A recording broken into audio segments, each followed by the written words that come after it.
ఎందుకు ఈ విషయాన్ని మీతో పంచుకుంటున్నానయ్యా అంటే, కానాలో ఒక వివాహం జరిగింది, అది పరిశుద్ధ వివాహం. ఎందుకని? పరిశుద్ధుడైన దేవుడు ఆహ్వానించబడిన వివాహం.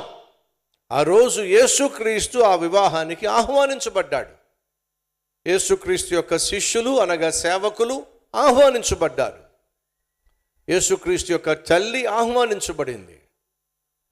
అయ్యా అమ్మా, నీ కొడుక్కి నువ్వు పెళ్లి చేసేటప్పుడు, నీ కూతురికి నువ్వు పెళ్లి చేసేటప్పుడు వినో, ఆ పెళ్లిలో కావలసింది క్యాస్ట్ కాదో, ఆ పెళ్లిలో కావలసింది క్యాష్ కాదో, ఆ పెళ్లిలో కావలసింది కలర్ కాదో, ఆ పెళ్లికి రావలసింది క్రైస్ట్, ప్రభు అయిన యేసు ఆ పెళ్లిలో ఉండాలి. ఏ పెళ్ళి అయితే క్యాష్ మీద, కలర్ మీద, క్యాస్ట్ మీద ఆధారపడి క్రైస్ట్కి అనగా క్రీస్తుకు చోటు ఉండదో, ఆ పెళ్ళి పరిశుద్ధమైన వివాహం కాదు, దేవుని చిత్తానుసారమైన వివాహం కాదు. సాధారణంగా, సర్వసాధారణంగా ఆ పెళ్ళి నిలబడడం సాధ్యము కాదు. ఎందుకనంటే వివాహము అనేది దేవుడే ప్రారంభించాడు. వివాహ వ్యవస్థను దేవుడే ఆరంభించాడు. దేవుడు లేకుండా వివాహంలో నువ్వు ప్రవేశించినట్లయితే ఆ వివాహంలో సైతాను జొరబడతాడో, ఆ పెళ్ళిని రెండు ముక్కలు చేసి పడా. పదిలంగా ఉండాలంటే, పవిత్రంగా ఉండాలంటే పరిశుద్ధుడై ఆ పెళ్ళికి రావాలి, ఆహ్వానించబడాలి. ఈ విషయాన్ని మర్చిపోదు సుమా.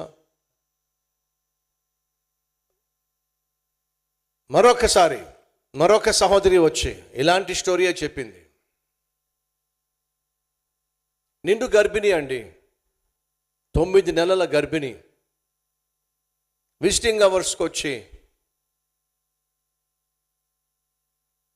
అన్నయ్య 9th మంత్ ప్రెగ్నెంట్ అన్నయ్య,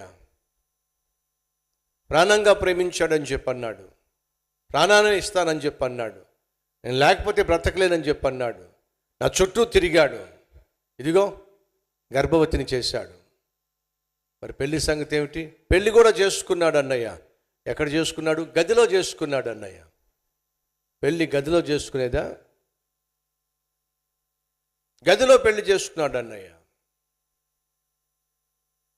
ఇప్పుడు నేను గర్భవతిని. సరే తల్లి, వచ్చిన కారణం ఏమిటి? రేపొద్దున్న అతని పెళ్ళి అంట అన్నయ్య. ఎవరి పెళ్ళి? ఎవరి పెళ్ళమ్మా? గదిలో పెళ్లి చేసుకున్న వాడి పెళ్ళి రేపే అన్నయ్య. అమ్మకు నాన్నకు చెప్పు, ఫోన్ చేయి, వెళ్ళి ఆ పెళ్ళి ఆపుతారు. మా అమ్మకు నాన్నకు పెళ్ళైన విషయము తెలియదు అన్నయ్య. ఏం చేస్తండి ఇప్పుడు? రేపు వాడు వేరే దాన్ని పెళ్లి చేసుకోబోతున్నాడు, దాంతో కాపురం చేస్తాడు, వాడు సుఖంగా ఉంటాడు, సంతోషంగా ఉంటాడు.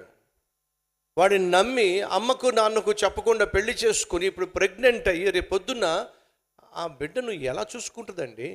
భర్త సహాయం లేకుండా, అమ్మ సహాయం లేకుండా, సహకారం లేకుండా చేయాల్సి వస్తే హాస్పిటల్లో తాను ఏ విధంగా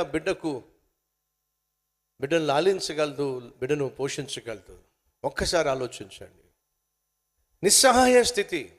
ఎస్, నువ్వు దేవుడు లేకుండా వివాహం చేసుకున్నట్లయితే వినో, బహు నిస్సహాయ స్థితికి నువ్వు చేరతావు. బిడ్డ పుట్టబోతుంది అని సంతోషించవలసిన సమయంలో ఏం చేయాలో తెలియక, సంతోషించడానికి అవకాశం లేక, ప్రేమించిన వాడు నిన్ను మోసం చేసి వెళ్ళిపోయి, ప్రేమించిన అమ్మను నాన్నను నువ్వు మోసం చేశావు.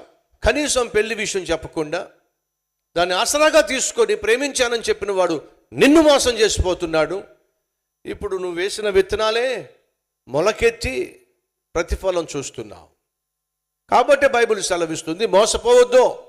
దేవుడు వెక్కిరించబడు మనిషి ఏమి విత్తుతాడో దాన్ని కోయక తప్పదో. చెల్లెళ్ళో, తమ్ముళ్ళో, నువ్వు మోసం చేసినట్లయితే మోసపోతావు.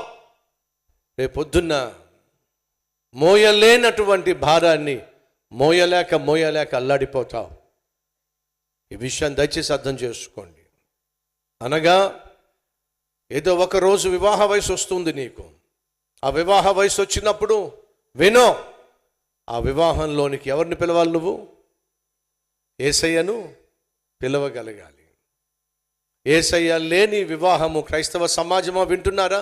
క్రీస్తు లేని వివాహము, క్రీస్తు రాని వివాహము అది కట్టబడదు, కాలంలో కొట్టుకుపోతుంది. దయచేసి ఈ విషయాన్ని వినండి. సంతోషం ఏమిటయా అంటే, కానా అనేటటువంటి ఊరిలో జరుగుతున్న వివాహంలో యేసు ఉన్నాడు. ఇప్పుడు ప్రశ్న, వివాహంలో యేసు ఉంటే అయ్యా మీరేమైనా గ్యారంటీ ఇస్తారా ఆ వివాహంలో సమస్యలు ఉండవు అని చెప్పి? మీరు అంటున్నారు కదా, వివాహంలో యేసు ఉండాలి, అలా ఉంటే అది ధన్యకరమైన వివాహం అని చెప్పి అంటున్నారు కదా. అయితే వివాహంలో యేసు ఉన్నట్లయితే మా వివాహంలో సమస్యలు రావా అని ఒకవేళ మీరు ప్రశ్నిస్తున్నట్లయితే నా సమాధానము, యేసుక్రీస్తు మీ వివాహంలో ఉన్నప్పటికీ కూడా సమస్యలు వస్తాయి. అప్పుడు మీలో కొంతమంది నన్ను ప్రశ్నిస్తారు, నా ఇష్టానుసారంగా వివాహం చేసుకున్నా సమస్యలు వస్తాయి, దేవుని ఇష్టానుసారంగా వివాహం చేసుకున్నా సమస్యలు వస్తాయి. అప్పుడు ఇక తేడా ఏముంది? నేను నా ఇష్ట ప్రకారం వివాహం చేసుకున్న సమస్యలు వచ్చినప్పుడు, దేవుని ఇష్ట ప్రకారం వివాహం చేసుకున్నప్పటికీ సమస్యలు వచ్చినప్పుడు ఇంకా డిఫరెన్స్ ఏముంది బ్రదర్? ఉంది బ్రదర్, అక్కడే డిఫరెన్స్ ఉంది. ఏమిటా డిఫరెన్స్?